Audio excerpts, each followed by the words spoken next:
বাংলাদেশ এখন এক ঐতিহাসিক সন্ধিক্ষণে এসে দাঁড়িয়েছে। দীর্ঘ ১৫ বছর গণতন্ত্র ভোটাধিকারের জন্য আওয়ামী লীগের বিরুদ্ধে একসাথে রাজপথে লড়াই সংগ্রাম করা প্রধান দুই রাজনৈতিক দল বিএনপি ও জামাতের মধ্যে বিভক্তি স্পষ্ট হচ্ছে।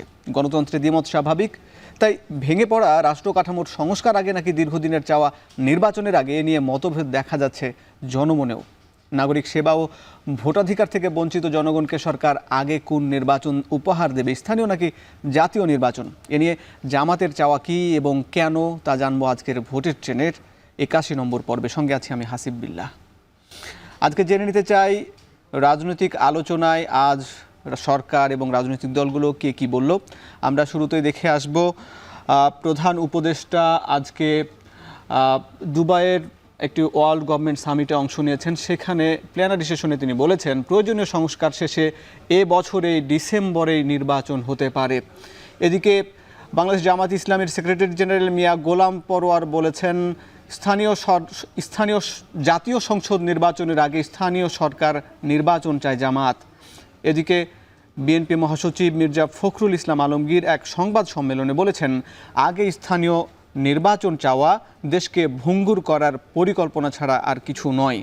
এদিকে সংবিধান সংস্কার কমিশনের প্রধান অধ্যাপক আলী রিয়াজ বলেছেন রাজনৈতিক ঐক্যমত হলে গণভোটের মাধ্যমে সংবিধান সংশোধন হতে পারে। জানিয়ে রাখি দর্শক, রাজনৈতিক ঐক্যমত্য গঠনের জন্য 15 ফেব্রুয়ারি থেকে কাজ শুরু করবে ঐক্যমত্য কমিশন, যেটি আজ শুরু হয়েছে।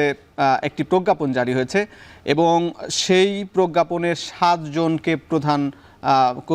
জনকে দায়িত্ব দিয়ে এই কমিশন গঠন হয়েছে।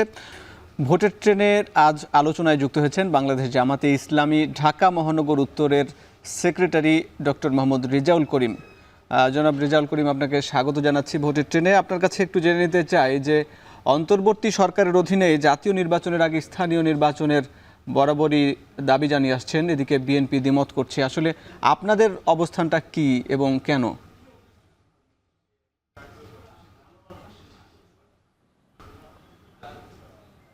আসসালামু আলাইকুম। জি, ধন্যবাদ আপনার এই গুরুত্বপূর্ণ প্রশ্নের জন্য। প্রথম কথা হচ্ছে যে বাংলাদেশের যেই ফ্যাসিস্ট সরকার কিছুদিন আগে ছাত্র জনতার আন্দোলনের মুখে, গণ অভ্যুত্থানের মুখে যারা বিদায় নিয়েছে, এর মধ্য দিয়ে গোটা বাংলাদেশের সকল রাষ্ট্রীয় কাঠামোই কিন্তু ভেঙে পড়েছে এবং ভেঙে পড়ার কারণে এখানের খুনিরা পালিয়েছে, ফ্যাসিস্টরা পালিয়েছে, শেখ হাসিনা পালিয়েছে, কিন্তু এখানের যে জনগণের যেই সার্ভিসগুলো, এগুলো সবগুলোই বলা যায় ভেঙে পড়েছে। আমি যদি ক্যাটাগরিক্যালি বলি তাহলে স্থানীয় নির্বাচনের সাথে কিন্তু জনগণের সম্পৃক্ততা, পাবলিক ইন্টারেস্ট এবং পাবলিক সার্ভিস কিন্তু এর সাথে জড়িত।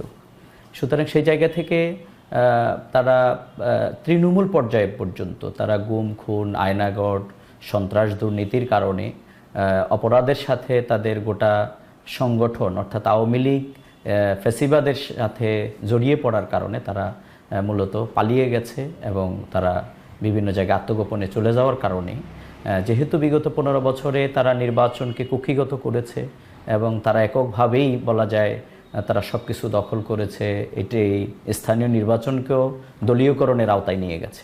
সুতরাং সেই জায়গা থেকে জনগণের যে সার্ভিসগুলো আসলে এটা এখন সবচেয়ে বেশি প্রয়োজন।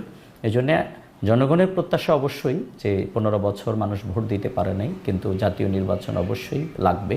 কিন্তু স্থানীয় নির্বাচনটা যদি আগে করা যায় তাহলে মানুষের যেই চাহিদা অর্থাৎ তৃণমূল পর্যায়ে জনগণের যেই সমস্যাগুলো, এগুলো অনেকাংশেই কিন্তু লাঘব করা সম্ভব। দ্রব্যমূল্য বলেন, অন্যান্য অনেক অবকাঠামোগত সমস্যাগুলো স্থানীয় লিডারদের সাথে নির্বাচনের সাথে জড়িত। সেজন্যই বাংলাদেশ জামাত ইসলামী জনগণের প্রত্যাশা এবং জনগণের চাহিদার আলোকে সেই দাবি জানিয়েছে। আমরা যেহেতু জনগণের জন্য রাজনীতি করি, আমাদের সেক্রেটারি জেনারেল সেটি বলেছেন।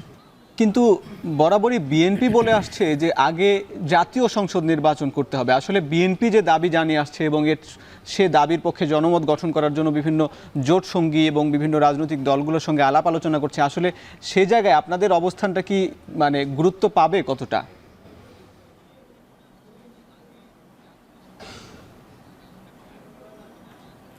দেখুন, আমরা একসময় কিন্তু কেয়ারটেকার সরকারের কথা বলেছিলাম এবং এই দাবি বাংলাদেশ জামাত ইসলামীর সাবেক আমির অধ্যাপক গোলাম আজম ভাষা সৈনিক, আমরা তাকে আজকের এই ভাষা দিবসে গভীর শ্রদ্ধার সাথে স্মরণ করি।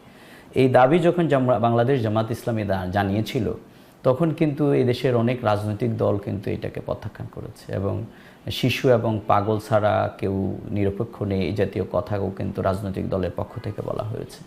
এবং আমরা আজকে যারা আওয়ামী লীগ, তারা কিন্তু এই দাবিতে আন্দোলন করেছে, আমরাও আন্দোলন করেছিলাম, পরবর্তীতে এখন তারা সেটাকে বাতিল করেছে। সুতরাং আমি বলতে চাচ্ছি যে কোনো দাবি, জনগণের দাবি আজকে যেটাকে হয়তো মনে হচ্ছে এইরকম না, কিন্তু সেটাই পরবর্তীতে হয়তো জনগণের দাবিতে পরিণত হয়।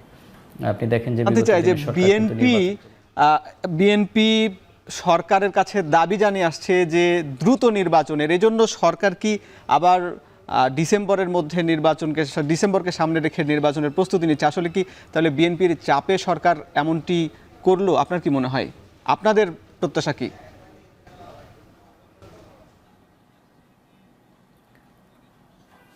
আমরা এই ক্ষেত্রে আমাদের বরাবর আমাদের আমির জামাত ডক্টর শফিকুর রহমান, তিনি এই বঙ্গভবনে যখন গিয়েছেন, তখন সেখান থেকে কিন্তু তিনি বলে আসছেন যে আসলে আমাদের সংস্কার লাগবে এবং ন্যূনতম সংস্কার, অর্থাৎ যেগুলো নির্বাচনের সাথে সম্পৃক্ত। আপনি দেখেন বিগত দিনে নির্বাচনকে, এই যে ভোটের অধিকার, ভাতের অধিকার, জনগণের সকল অধিকারকে এখানে ক্ষুণ্ণ করা হয়েছে, কনস্টিটিউশনাল রাইটগুলোকে যে এখানে লঙ্ঘন করা হয়েছে।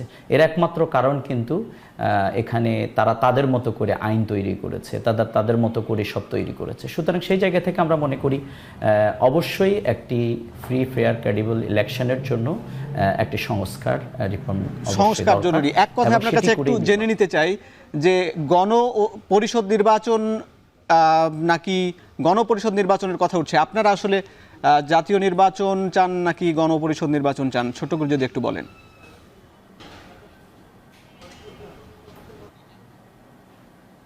না, অবশ্যই আমরা নির্বাচন, যেটি মানুষের দীর্ঘদিনের যে তরুণ প্রজন্মের যে প্রত্যাশা, ভোট দিতে না পারার যে জায়গাটি, সুতরাং সেই জায়গা থেকে অবশ্যই আমরা জাতীয় নির্বাচন প্রত্যাশা করি, কিন্তু সংস্কারের মধ্য দিয়ে। এবং আপনি যেটা বলেছেন, এই বছরের শেষ নাগাদ নির্বাচনের কথা বলা হচ্ছে। সুতরাং এই বছরের এর মধ্যেই কিন্তু সংস্কারও সম্ভব এবং স্থানীয় নির্বাচনও কিন্তু সম্ভব, কারণ আমাদের হাতে একবারে টাইম নেই, আপনি সেটি বলতে পারবেন না। জি, আপনি বলছেন মনে করি এর মধ্যেই নির্বাচন এবং সংস্কার সম্ভব। আমাদের সঙ্গে যুক্ত থাকার জন্য ধন্যবাদ ডক্টর মোহাম্মদ রেজাউল করিম।